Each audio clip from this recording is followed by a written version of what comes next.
Salut tout le monde, c'est Philippe Michaud pour le blog Branchot de Best Buy. J'espère que vous allez bien. À la maison, vous avez peut-être comme moi un batteur sur soc de KitchenAid. S'il peut être pratique pour la préparation, par exemple, d'un gâteau, il peut aussi servir à préparer une foule d'autres plats et aliments. Comment? Ben, ici, vous pouvez voir sur le dessus, vous avez un trou en fait qui sert à insérer toutes sortes d'autres accessoires. D'ailleurs, ben, cette vidéo va porter sur l'accessoire machine à ravioli qui est, ben, comme son nom l'indique, une machine à préparer des raviolis maison. Donc, dans les prochaines minutes, on va voir un peu comment cette machine-là fonctionne. Donc, comme avec tous les autres accessoires pour batteur sur soc de KitchenAid, la première étape consiste à enlever l'espèce de plaque qui cache le trou. Vous conservez la vis parce que vous allez en avoir de besoin dans quelques instants. Vous prenez la machine à pâte, vous l'insérez ici dans le trou, et puis ben, justement avec la vis que vous avez gardée, ben, vous revissez, ce qui va permettre de solidifier la machine à ravioli et l'éviter de tomber. Donc la première chose à faire quand on veut faire ses pâtes, ben, c'est de mettre justement ces pâtes. Moi, je n'ai pas la largeur recommandée de 13,75 cm. J'ai acheté mes pâtes chez mon traiteur. Par contre, mes pâtes ont l'épaisseur recommandée de 0,156 cm. C'est important de respecter cette épaisseur-là. Sinon, si les pâtes sont trop minces, elles vont se casser. Vous ne pourrez pas faire vos raviolis. Donc, ce que j'ai fait, ben, j'en ai mis une là, ici comme ça. Puis l'autre, ben, je l'ai coupée tout simplement un petit peu pour qu'elle puisse aller à côté. Donc, ce que KitchenAid recommande de faire, c'est de faire un quart de tour. Il est important de noter que cette machine-là ne fonctionne pas, l'accessoire ne fonctionne pas à l'électricité. Tout est manuel, comme dans le bon vieux temps. Donc, il faut faire un quart de tour pour que les pâtes pognent, si on veut, dans le mélange. Donc, une fois que c'est fait, vous mettez l'accessoire de plastique.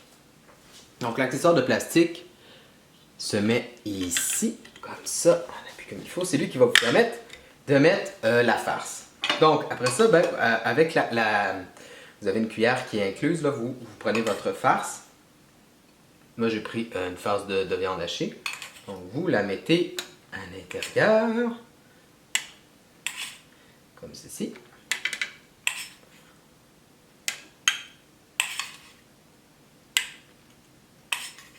Jusqu'au bout. Voilà. Et puis après ça, vous allez tourner la manivelle juste à temps que les pâtes descendent.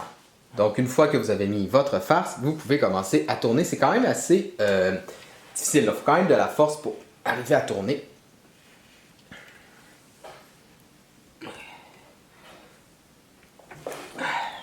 Voilà.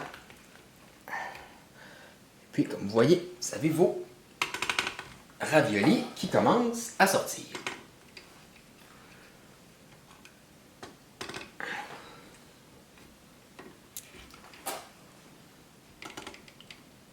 Donc, une fois que les raviolis sont tombés de la machine, ben, vous avez juste à tirer un peu pour les détacher de la machine.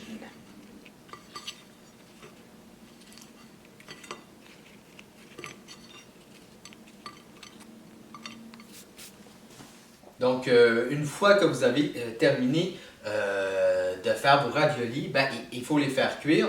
Aussi, ce que je n'ai pas dit, c'est que la farce doit être cuite au préalable.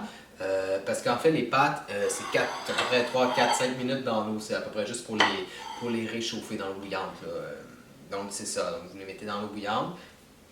Puis ben, après ça, ben, elles sont prêtes à être dégustées. Et puis en terminant, ben, le nettoyage de la machine, ça la pire erreur à faire avec cet accessoire-là, c'est de le mettre dans le lave-vaisselle. Il faut le laver en utilisant un petit pinceau qui est inclus.